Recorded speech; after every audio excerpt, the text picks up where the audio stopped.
Bismillahirrahmanirrahim. Welcome to Cambridge Maths. Today we are going to solve a question from mechanics, and this question belongs to paper 9709/43 for the session May June 24. Let's start solving question number 6. The question says a cyclist is traveling along a straight horizontal road. The total mass of the cyclist and her bicycle is 80 kg. There is a constant resistance force of magnitude 32 Newton to the cyclist's motion. At an instant when she is traveling at 7 meter per second, her acceleration is 0.1 meter per second square. Find the power output of the cyclist. So it's one of the easiest and simplest questions. We can simply apply the concept of the motion law of Newton. And we know what is that law. The law is a driving force minus resistance force is equal to mass into acceleration, because here mass and acceleration along with velocity is given. So let's write the solution. We know that driving force minus resistance force is equal to mass into acceleration. So what is the driving force? Driving force is equal to P over V, power output over velocity, minus resistance force. There is a constant resistance force, that means a frictional force, which is 32 Newton. So let us write 32 Newton, 32. Now you may ask about the weight. Why are we not calculating the horizontal component of weight? Let's see, if we apply or calculate the horizontal component of weight, what happens?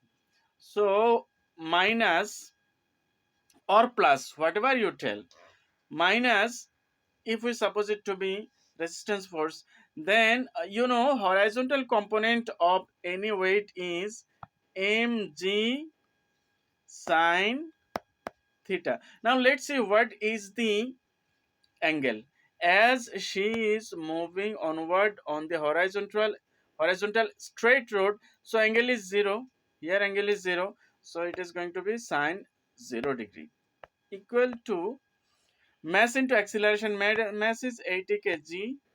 Mass is given 80 kg into acceleration. Acceleration is also given. How much is the acceleration given? Acceleration is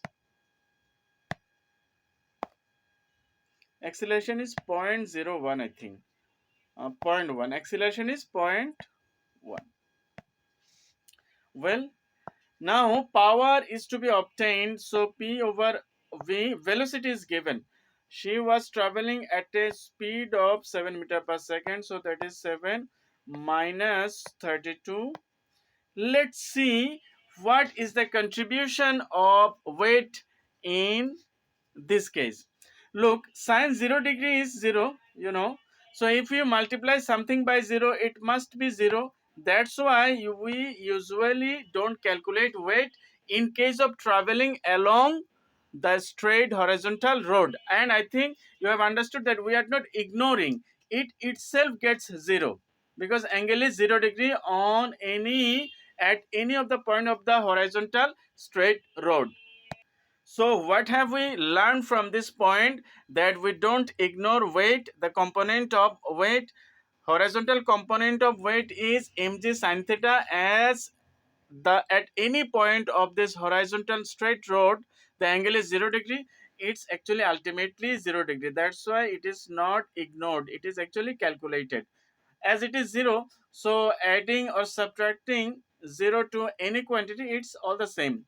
That's it. Well, if we multiply in the right side 80 into 0.1, that is 8. It is 8. So our P is going to be P equal to 32 plus 8 is 40. And if we multiply, let it be written in another step. P over 7 is equal to 40. Hence our P is going to be Hence our P, I mean power, is going to be 740 is at 280 watt. That is what the answer to the first question. I think you have understood this. One of the simplest and easiest question with having no twist in it. Well, let's move on to the immediate next question. The immediate next question says, find the steady speed of the that cyclist can maintain if her power output and the resistance forces are both unchanged. Well, so we are going to apply the same concept because it's almost similar to each other. So driving force driving force minus resistance force is equal to mass into acceleration, and mass into acceleration. Well, so driving force, it must be same, p over v minus resistance force, that is also power as well as resistance forces are same, and resistance force was 32, constant resistance force was 32 newton.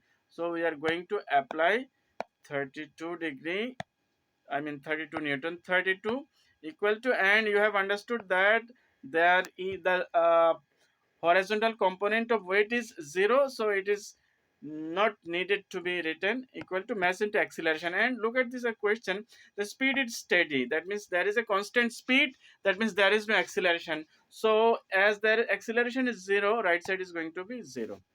Well, our power output is same. Power output was 280 watts. So let us write 280 over V is equal to 32. Hence, our V is going to be, if we multiply 32 by 280, it is going to be, sorry, if we divide 280 by 32, it is going to be 8.75 meter per second. So that is all about the questions of the solution to the second part of this question. That's all about the both of the solution. Yes, that's it. I think you have understood up to this of this solution. Let's move on to the immediate next question of the same scenario. The next question is on the next page.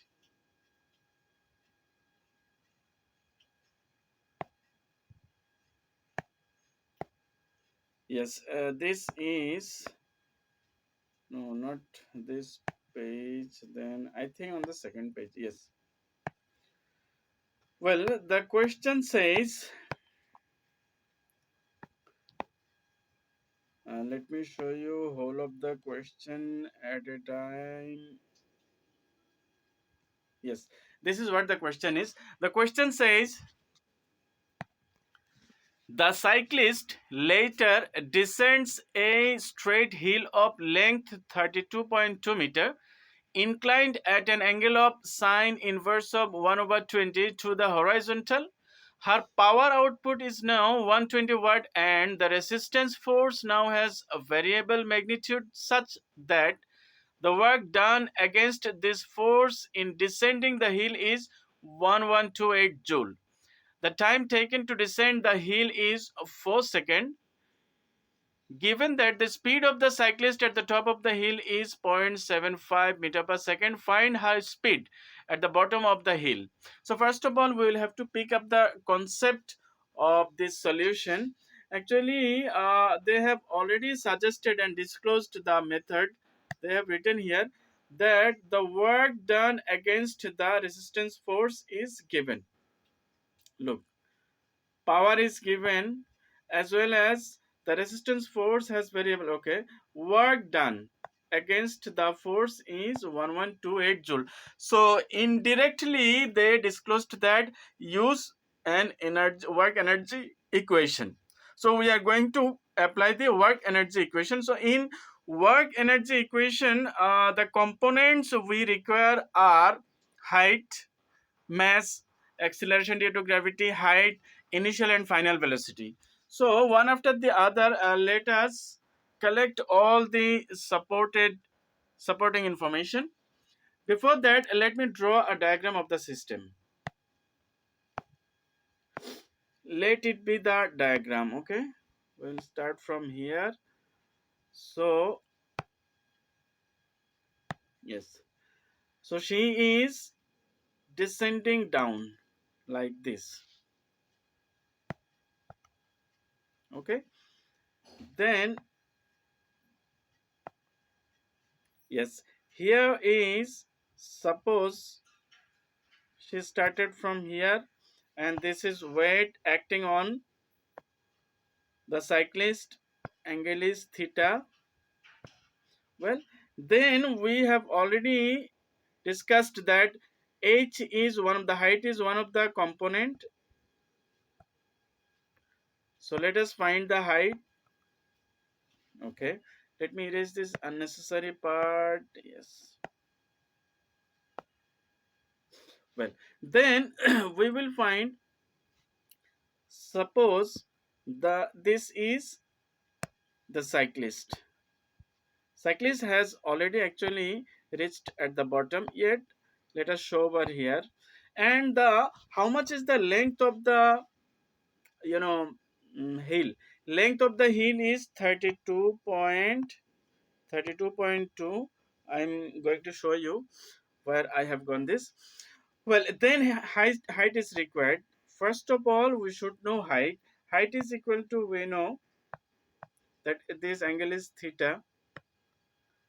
Height is, so height is hypotenuse into sine theta. Theta, sine of that given theta. So height is 32.2 into, let me write just below this, not just over here.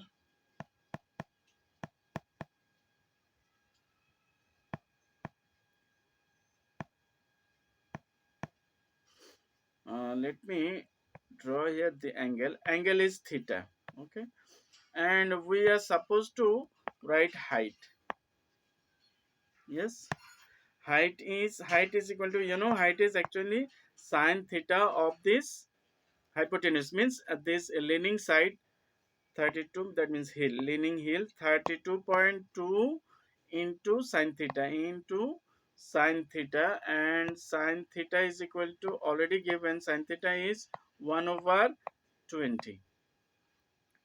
So finally it is going to be, there is already one more digit after decimal point, so let it be 200.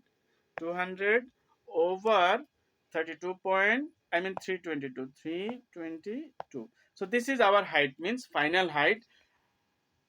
No, not final height, it was initial height. Okay, final height is 0. Look, this is the final height, this is initial height. Initial height was 322 over 200, so final height is 0. That means height, as the cyclist or the system is coming downward, sliding downward, so definitely height will be, final height is negative, because final height is 0. He reached the bottom of the hill. Well, now we are going to apply the concept we have already discussed. The concept we are going to apply is work energy equation. So what is the work energy equation? We know that work energy equation is work done by driving force. Let me change the ink of the stylus. Let it be this or this. Okay, so work done by driving force minus work done by resistance force is equal to change in GPE plus change in KE.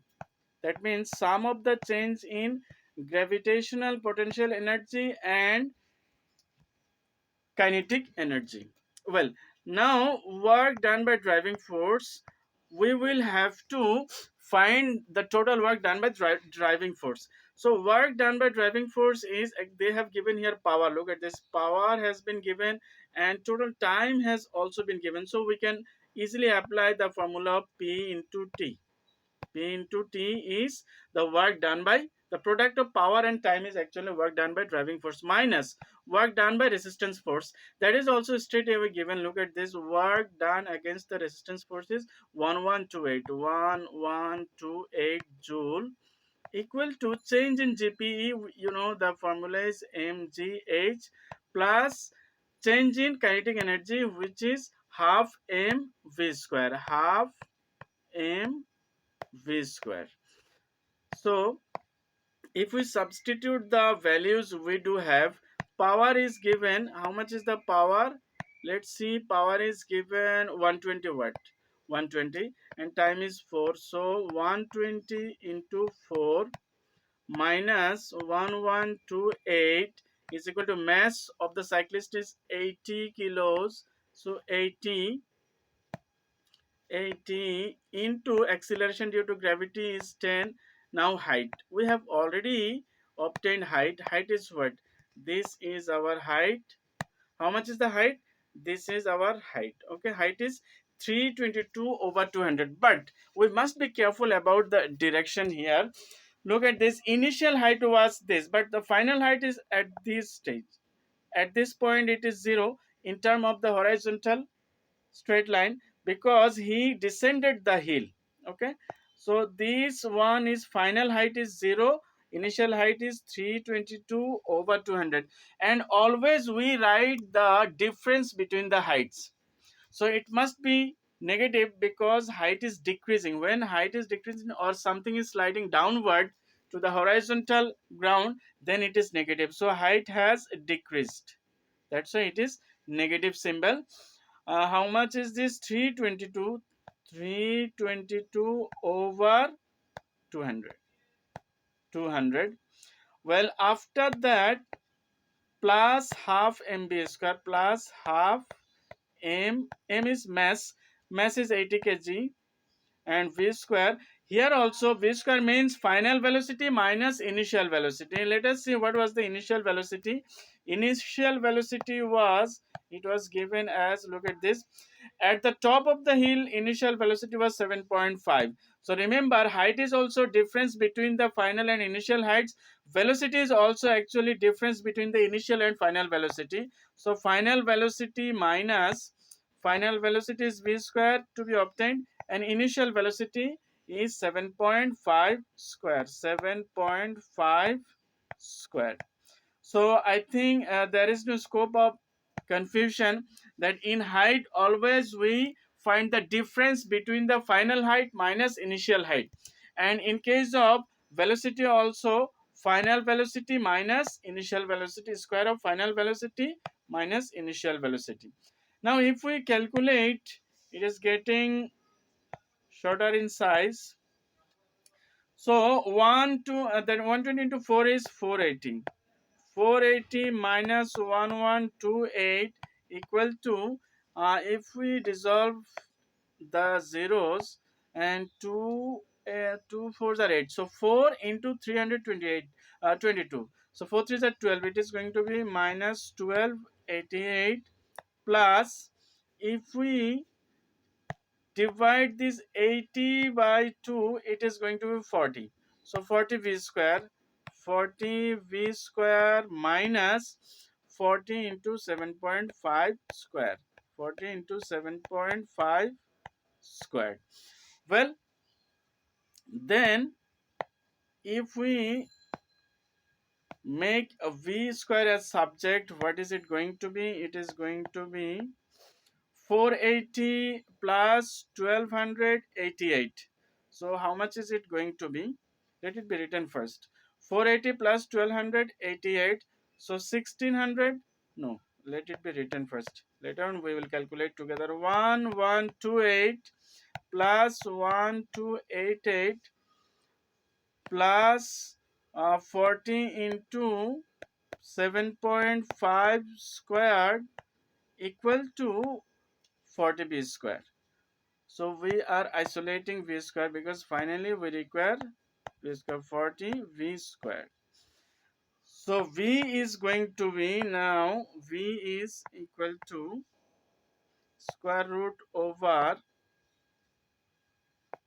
40 is the denominator, And here if we simplify as much as possible, 1288 minus 1128, so first 480, then it is going to be plus 1288 minus 128, so it is 1160, 1100, sorry, 160, 160 plus 40 into 7.5 square. Hence finally our v is going to be, let me use my calculator, 480 plus 160 plus 40 into 7.5 square over 40, equal to 8.8. It is exact figure. 8.5 meter per second is the final velocity of this cyclist at the bottom of the hill. So that's all about this solution. So it is not difficult at all. If we apply the concept appropriately, then it can be done very easily. So what is the concept we should hold in our mind about this? In the question they have told to apply the work energy equation, and in work energy equation the components are height, that means which is to be obtained, height and velocity, initial velocity. So height means actually this is the difference between the final height minus initial height. Okay, final height minus initial height. And whenever the system or the object or particle moves downward, definitely height gets smaller, final height gets smaller. That's why it is negative, h is negative, as we have used in this case. And v square means actually it is the difference. V square we have used here, v square.